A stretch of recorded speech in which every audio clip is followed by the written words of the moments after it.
Everyone, welcome to this session. तो इस session में हम लोग बनाने जा रहे हैं स्टॉप वॉच। मैंने ऑलरेडी यहाँ पे एक फोल्डर बना लिया है और ये तीनों फाइल्स बना लिया है, HTML, JS और CSS का। हम लोग HTML से स्टार्ट करते हैं और मैं इसको प्रीव्यू कर लेती हूँ। तो पहले हम HTML करेंगे, फिर जावास्क्रिप्ट करेंगे, उसके बाद में हम लोग इसका CSS अप्लाई करेंगे। तो यहाँ पे पहले वाले प्लेट कोड ले लेते हैं। इसको थोड़ा मैं साइड में कर देती हूँ और यहाँ पे कुछ टाइटल दे देते हैं।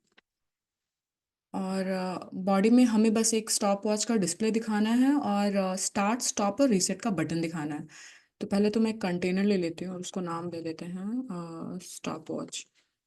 तो ये डिव हो गया हमारे पास। इस डिव के अंदर मुझे तीन बटन्स दिखाना है। तो पहले एक डिव ले लेते हैं जहाँ पे मैं डिस्प्ले दिखाऊंगी और उसको एक आईडी दे देते हैं। और इस आईडी में लिख देते हैं डिस्प्ले है ना, ये तो डिस्प्ले।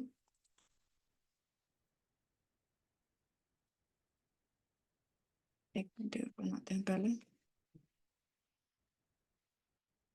डिस्प्ले, और यहाँ पे डिस्प्ले में मैं एक इनिशियल दिखा देती हूँ, है ना, जो भी दिखाना है हमें।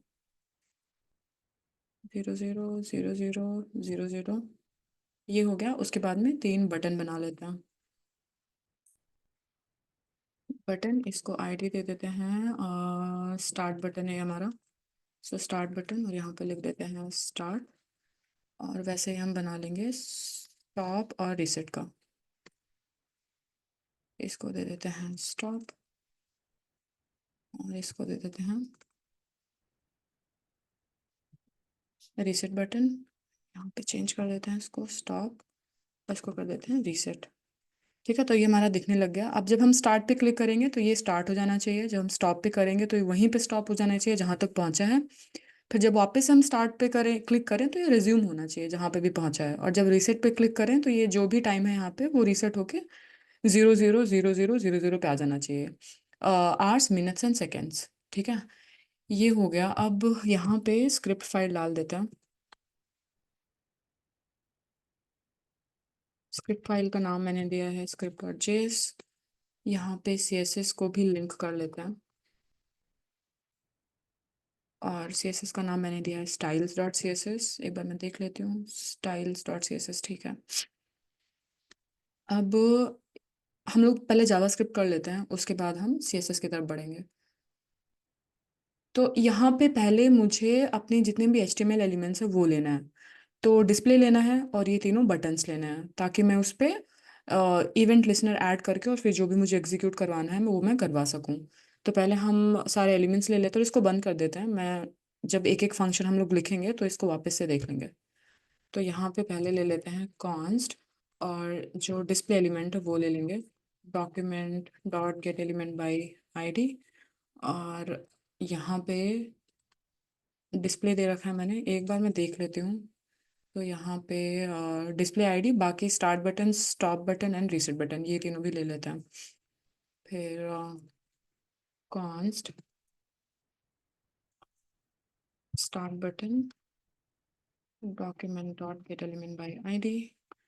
और ये हो जाएगा हमारा, क्या है, स्टार्ट बटन है, तो इसको कॉपी करेंगे।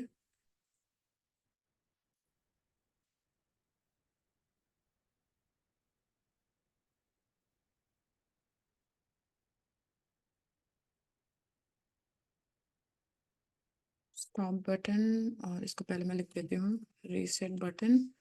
फिर यहाँ से कॉपी कर, आप टाइप भी कर सकते हैं पर कभी कभी गलती हो जाती है, इसीलिए कॉपी पेस्ट करना बेटर है। और ये रीसेट बटन ले लिया। अभी हमारे पास सारे एलिमेंट्स हो गए जिसकी हमें ज़रूरत पड़ेगी।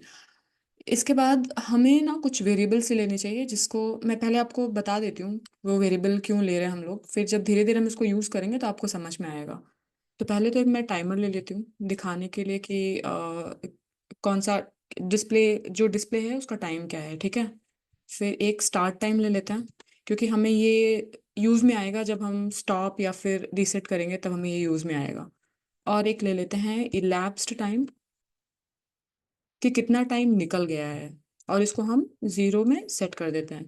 क्योंकि जब हम स्टार्ट करेंगे टाइम को, और उसके बाद में जब बीच में टाइम चलता जाएगा और जब आप उसको स्टॉप करेंगे तो कितना टाइम, स्टार्ट टाइम के बाद कितना टाइम निकल चुका है उसका कहीं ना कहीं आपको रखना पड़ेगा, ताकि आप जब वापस से स्टार्ट पे क्लिक करें रिज्यूम करने के लिए टाइमर को, तो इसका यूज़ तो आएगा, क्योंकि हमें पता नहीं चलेगा ना कि कितना टाइम निकल गया है। और उसके हिसाब से हम उसको रीस्टार्ट करेंगे, इसलिए इलैप्स टाइम ले रहे हैं उसके लिए। और एक ले लेते हैं फ्लैग, जिससे कि हमें पता चले कि टाइमर चल रहा है कि नहीं, और इसको हम इनिशियली कर देंगे फॉल्स सेट। ये सब का हमें यूज़ आएगा, आपको समझेगा जब हम यूज़ करेंगे। अब हम क्या करते हैं, ये सारे एग्जीक्यूट करते हैं धीरे धीरे करके। तो सबसे पहले स्टार्ट बटन पे अगर कोई क्लिक करेगा तो क्या होना चाहिए। तो पहले हम इस पे इवेंट लिसनर ऐड करेंगे, तो start button dot add event listener. और यहाँ पे कौन सा इवेंट होगा, जब कोई क्लिक करेगा तो क्लिक इवेंट में हम लोग एक एरो फंक्शन बनाएंगे, और इसमें जो भी हम लिखेंगे वो एग्जीक्यूट होगा। और इसको यहाँ पे पहले तो टर्मिनेट कर देते हैं, फिर अंदर का लिखते हैं कि क्या होना चाहिए। अब यहाँ पे सबसे पहले ये कंडीशन चेक करेगा, तो यहाँ पे इफ, और यहाँ पे नॉट लगाएंगे इज रनिंग, तो ये कब एग्जीक्यूट होगा। ये एग्जीक्यूट, अभी देखो हमने यहाँ पे इस रनिंग को फॉल्स ले रखा है, ठीक है, और यहाँ पे मैं एक नेगेशन का साइन लगा रही हूँ, तो जब ये फॉल्स और इसको नेगेट करेगा तो ट्रू हो जाएगा, मतलब जब ये चल रहा होगा, ठीक है, जब ये ट्रू होगा तभी चलेगा। जैसे आप इसको फॉल्स कर देंगे ये चलना बंद हो जाएगा, क्योंकि ये फॉल्स और फॉल्स मिलकर ट्रू हो जाएगा, तो ये चल यहाँ पे एंटर नहीं करेगा, ठीक है। तो जब ये ट्रू होगा तभी ये चलेगा। और यहाँ पे हमें सबसे पहले क्या चाहिए, हमें चाहिए स्टार्ट टाइम। तो स्टार्ट टाइम लेंगे, और स्टार्ट टाइम को यहाँ पे, अब जो हमारा करंट टाइम स्टैम्प है पहले तो हमें वो चाहिए। और ये जो डेट नाउ फंक्शन है ये हमें मिली सेकेंड्स में टाइम को देता है, तो माइनस करेंगे इसको इलैप्स टाइम से। अब इलैप्स टाइम इनिशियली तो जीरो ही है, तो मतलब आपको यहाँ पे करंट टाइम मिल जाएगा। तो ये जीरो है, तो डेट डेट डॉट नाउ जो भी अभी करंट टाइम है माइनस जीरो, तो मतलब जो अभी का जो स्टार्ट टाइम है, जो स्टार्ट टाइम हो रहा होगा वो आपको करंट टाइम इसके अंदर मिल जाएगा। अभी ये हो गया। अब उसके बाद में हमें टाइमर लगाना है। अब टाइमर में जावा स्क्रिप्ट का एक इनबिल्ट फंक्शन होता है, उसका नाम है सेट इंटरवल। अब ये सेट इंटरवल क्या करता है, कोई भी एक पीस ऑफ कोड को या फंक्शन को बार बार एग्जीक्यूट करता रहता है। और आप यहाँ पे डिले लगा सकते हैं कि कितने टाइम में वो बार बार उस पीस ऑफ कोड को कॉल करता रहे। तो हम नीचे एक फंक्शन लिखेंगे अपडेट टाइम करके, तो पहले मैं यहाँ पे लिख देती हूँ, अभी हम उसको लिखेंगे। पर हम यहाँ पे डिले लगा देते हैं 1000 करके, तो ये 1000 मिली सेकेंड्स, मतलब हर second 1000 milliseconds is equals to 1 second, ठीक है। तो हर 1000 मिली सेकेंड में ये इसको कॉल करेगा सेट इंटरवल। और उस हिसाब से ये जो है आपके डिस्प्ले में अपडेट करता जाएगा, तो हम टाइमर उसके लिए ले रहे हैं ताकि डिस्प्ले में अपडेट करवा सकें। और कब कैसे अपडेट करवा सकें, एवरी 1000 मिली सेकेंड, मतलब हर सेकेंड में। तो ये टाइमर हो गया। और उसके बाद में इस रनिंग को हम कर देंगे, इसको हम ट्रू कर देंगे। मैं आपको बता रहा हूँ हम इसको ट्रू क्यों कर रहे हैं। इसको हमने ट्रू कर दिया ताकि जब नेक्स्ट टाइम अगर वापस से कोई उस पर क्लिक करेगा सेम बटन पे तो कुछ नहीं होगा। तो उसमें क्या होगा, क्योंकि हमने इसको ट्रू कर दिया है, तो अब यहाँ पे ट्रू, और ये क्या है हमारा, ये ऑलरेडी हमारा फॉल्स हमने इसको सेट कर रखा है ना, इनिशियली। तो अब ये ट्रू हुआ, और ये जब इसको नेगेट करेगा तो फॉल्स हो जाएगा, तो ये इफ कंडीशन के अंदर नहीं जाएगा। तो ये जब तुम स्टार्ट पे क्लिक करोगे तो टाइमर चलता जाएगा चलता जाएगा चलता जाएगा, जब तक कि तुम कुछ दूसरा बटन क्लिक करके और दूसरा कंडीशन लिख के कुछ और एग्जीक्यूट नहीं कर रहे हो। तो ये हमारा हो जाएगा स्टार्ट बटन पे क्या होना है हमें, ठीक है। अभी ये लिखेंगे हम लोग कि टाइम कैसे अपडेट होगा, मतलब क्योंकि हमें टाइम ब्रेक करना पड़ेगा ना, हमारे पास जो भी स्टार्ट टाइम है हमें उसको ब्रेक करके फॉर्मेट करना पड़ेगा, क्योंकि हमें उसमें से टाइम स्टैम्प में से हमें आवर्स निकालना है, मिनट्स निकालना है और सेकेंड्स निकालना है, फिर उसको फॉर्मेट करके डिस्प्ले में दिखाना है। तो आगे बढ़ते हैं, पहले ये स्टार्ट बटन हुआ, और उसके बाद में हम लोग स्टॉप बटन का लिख लेते हैं। अभी स्टॉप बटन, यहाँ पे जाएंगे ऐड इवेंट लिसनर, और इस पे जब कोई क्लिक करेगा तो हम एक दूसरा एरो फंक्शन लिखेंगे।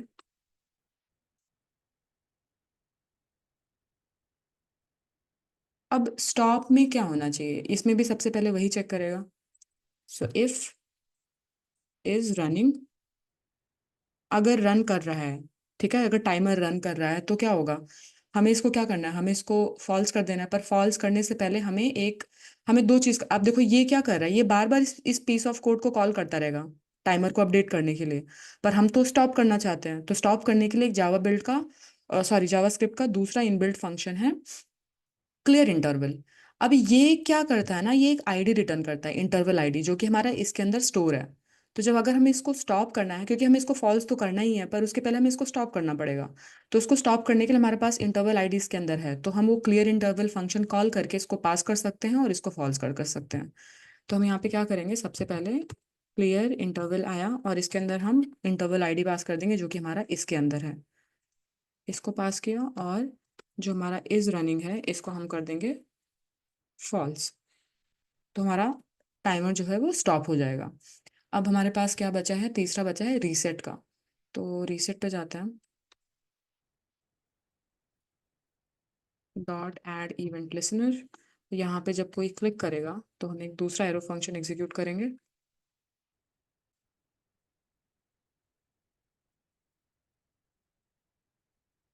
और इसमें हम क्या करेंगे, तो इसमें सबसे पहले तो वही चीज़ हुआ, पहले तो हमें क्लियर इंटरवल करना पड़ेगा।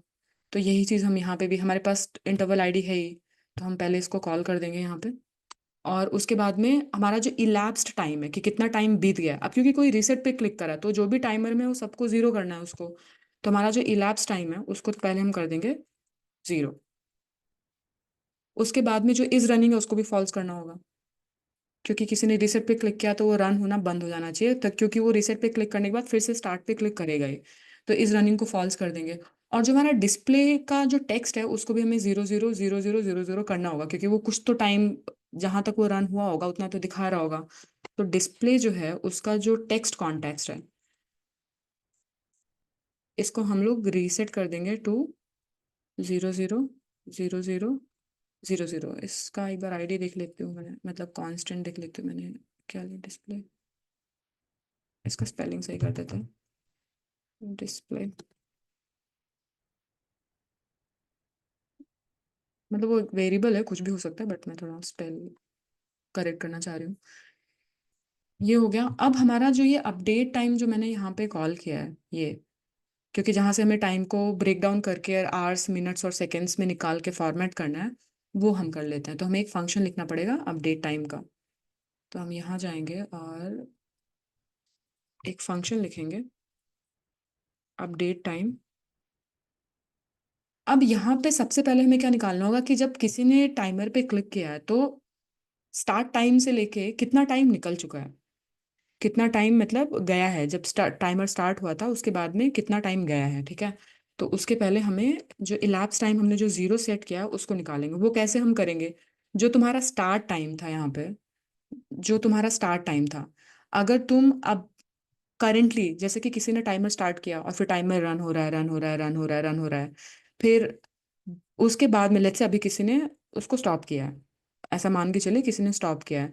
तो वो जो उसका स्टार्ट टाइम था जब वो स्टार्ट हुआ था और अभी वाला, अगर मैं अभी वाला मतलब अगर करंट टाइम को इसमें, करंट टाइम में से इसको माइनस कर दूंगी तो मुझे इलैप्स टाइम मिल जाएगा कि कितना टाइम बीता है। तो बस हमें वही करना है यहाँ पे। तो इलैप्स टाइम में क्या होगा, जो हमारा, पहले तो हम डेट डॉट नाउ ले लेंगे और उसमें से माइनस कर देंगे स्टार्ट टाइम को। तो स्टार्ट टाइम को हमने माइनस कर दिया तो हमें इलैप्स टाइम मिल जाएगा। उसके बाद हमें निकालना है पहले आवर्स मिनट्स और सेकंड्स निकालना है, पर ये जो है ना इलैप्स टाइम, ये हमें जैसा कि मैंने बताया था आपको मिली सेकेंड्स में देता है टाइम स्टैम्प। तो सबसे पहले हम टोटल सेकेंड्स निकाल लेते हैं, पूरा जितना सेकेंड्स होगा ना वो निकाल लेते हैं। तो कॉन्स्ट टोटल, क्योंकि इससे हमें क्या होगा बाकी सब कैलकुलेट करने में आसानी पड़ेगी। तो हम पहले लगाएंगे मैथ डॉट फ्लोर, क्योंकि हमें राउंड डाउन वैल्यू से एकदम जो उसका नियरेस्ट होल नंबर होगा वो लेना है। तो अब इसमें क्या करेंगे, जो हमारा इलैप्स्ड टाइम है, अगर हम इसको, कितना 1000 मिली सेकेंड्स होता है एक सेकेंड में, उससे अगर माइनस कर देंगे, सॉरी डिवाइड कर देंगे तो हमें टोटल सेकेंड्स मिल जाएगा। अब उसके बाद में हम आवर्स मिनट्स और सेकेंड निकाल देते हैं। तो कॉन्स्ट आवर्स और यहाँ पे करेंगे मैथ डॉट फ्लोर। अब देखिए यहाँ पे क्या करना है, हमारा जो टोटल सेकेंड्स है उसमें से अगर आप 3600 है ना, मतलब एक घंटे में कितने सेकंड्स होते हैं 3600, तो अगर आप उसको डिवाइड करेंगे तो आपको आवर्स मिल जाएंगे। तो टोटल सेकंड्स डिवाइडेड बाय 3600, तो आपको यहाँ पे आवर्स मिल जाएंगे। अब हमें चाहिए मिनट्स, कॉन्स्ट मिनट्स। तो पहले यहाँ पे भी हम लगाएंगे मैथ डॉट फ्लोर। ये हम इसलिए लगा रहे हैं क्योंकि हमें पॉइंट में नहीं, मतलब हमें जो राउंड डाउन करके जो वैल्यू मिलेगी उसका जो नियरेस्ट होल नंबर हमें वो चाहिए। तो अगर कुछ पॉइंट पॉइंट करके तो वो उसको इग्नोर करेगा और तुम्हें एक होल नंबर वाला वैल्यू देगा, ठीक है। अब हमें यहाँ पे हाँ मिनट्स निकालना है, तो मिनट्स के लिए जो हमारा टोटल सेकेंड्स है, इसको तो पहले हम 3600 से मॉड्यूलो कर देंगे, तो हमें जो रिमाइंडर मिलेगा वो जो बचा वाला सेकेंड, जितने भी सेकेंड्स बचे हैं वो मिल जाएंगे। और जब वो बचे वाले सेकेंड्स मिलेंगे और उसको अगर आप 60 से डिवाइड करेंगे तो आपको मिनट्स मिल जाएगा। यहाँ पे एक और रख रहेगा, ये हुआ। अब हमें चाहिए सेकेंड्स। आई होप आपको आपको मतलब ये बेसिक मैथ अगर समझ में ये इतना तो समझ में आ ही रहा होगा कि ये डिवीजन और रिमाइंडर जो भी हम कर रहे हैं, ये हो गया। अब हमारे पास सब कुछ हो गया है, पर हमें जो हमारा जो डिस्प्ले का कंटेक्स्ट है, टेक्स्ट कंटेंट है, ये जो डिस्प्ले है यहाँ पे, अगर आप HTML में देखेंगे ये जो ये है, तो इसको हमें अपडेट भी करना है। तो हम इसको पहले अपडेट करेंगे यहाँ पे। तो यहाँ पे हम लोग डालेंगे डिस्प्ले, थोड़ा स्पेस है तो डिस्प्ले डॉट टेक्स्ट कंटेंट को अपडेट करेंगे। और टेक्स्ट कंटेंट को अपडेट करने के पहले मैं एक फंक्शन लिख दे रही हूँ, यहाँ पे एक फंक्शन बना रही हूँ मैं यहाँ पे फंक्शन, और इसको यूनिट। मैं आपको बताती हूँ ये क्या करेगा।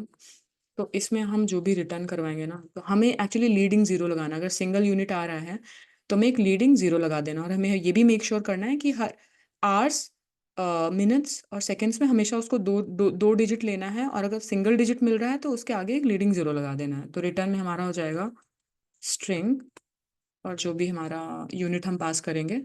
और एक फंक्शन होता है पैड स्टार्ट का, यहाँ पे हमें हमेशा दो डिजिट लेना है, और हमें क्या लगाना है, एक लीडिंग जीरो अगर सिंगल है।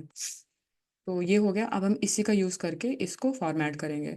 इसको फॉर्मेट करने के लिए पहले यहाँ पे हम बैक टिक लगा देते हैं, और हमें चाहिए आवर्स, मिनट्स, और पहले अपेंड करने के लिए ये, और कर्ली ब्रैकेट्स, और यहाँ पे ये फंक्शन कॉल करेंगे, और फिर यहाँ पे आवर्स को पास करेंगे, हमारा जो आवर्स है। और उसके बाद में इसके बाद हम कॉलन लगाएंगे, क्योंकि हमें ऐसे डिस्प्ले करवाना है। और इसी को कॉपी कर लेते हैं, और यहाँ पे डाल देते हैं मिनट्स, और यहाँ पे डाल देते हैं सेकेंड्स। ये हो चुका है। अब हम इसको एक बार रन करके देखते हैं।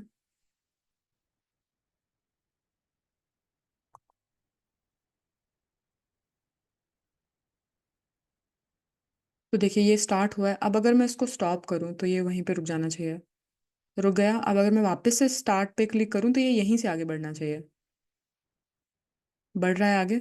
और अगर मैं रीसेट पे क्लिक करूँ तो ये रीसेट हो जाना चाहिए। स्टार्ट पे क्लिक किया तो फिर से स्टार्ट करेगा। ये हो गया। अब इसको हम एक काम करते हैं, हम थोड़ा इसको CSS दे देते हैं। इसको इसको क्लोज कर लेते हैं, HTML को ओपन रखते हैं।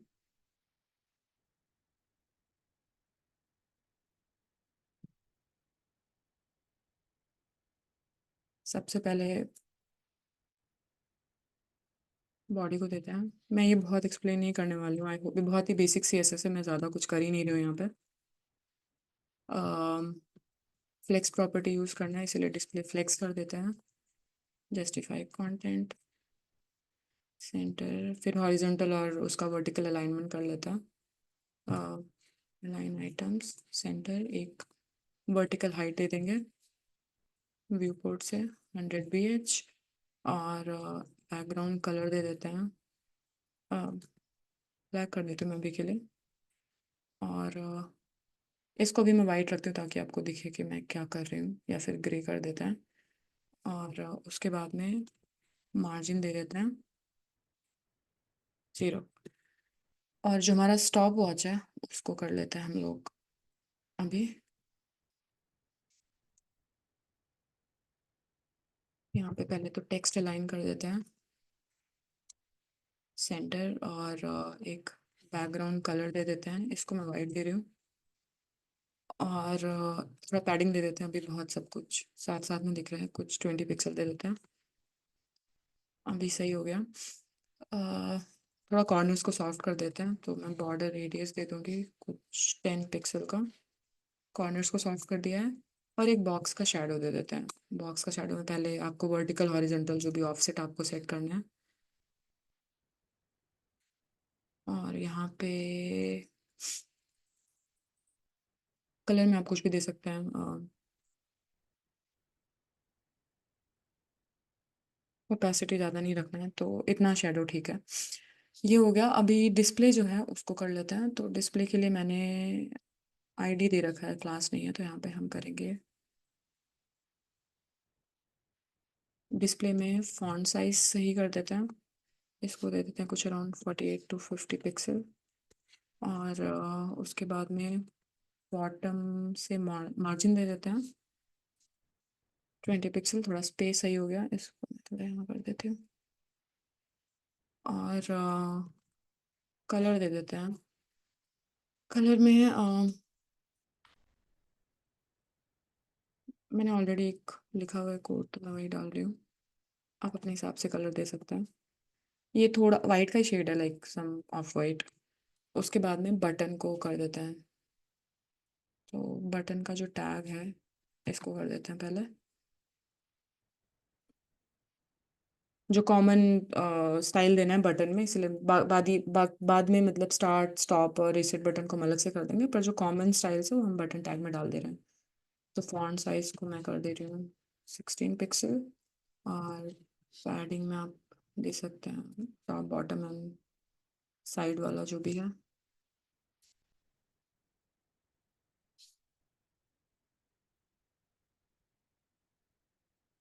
और ठीक है, बहुत बड़ा। अभी कॉर्नर्स को सही करेंगे, थोड़ा थोड़ा सही लगने लग जाएगा।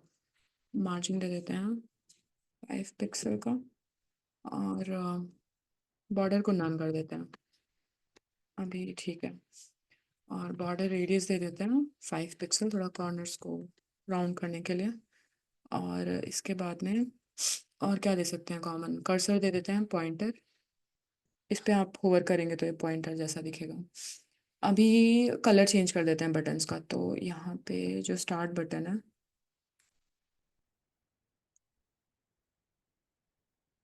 इसका जो बैकग्राउंड कलर है, इसको मैं ग्रीन करने वाली हूँ।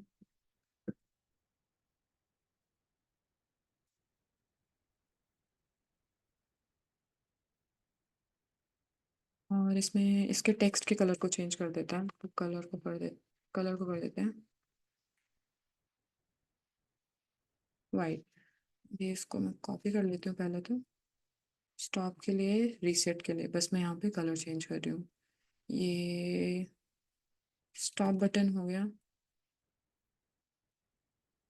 और ये हो गया रीसेट बटन। और इसका कलर चेंज कर देते हैं टू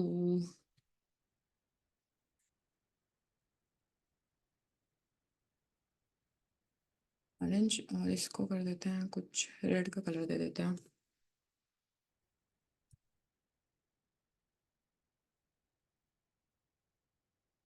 ये हो गया।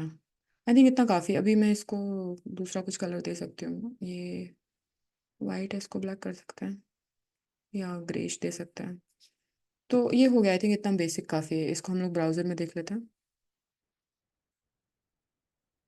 अब अगर आप यहाँ पे स्टार्ट करेंगे तो ये टाइमर चल रहा है।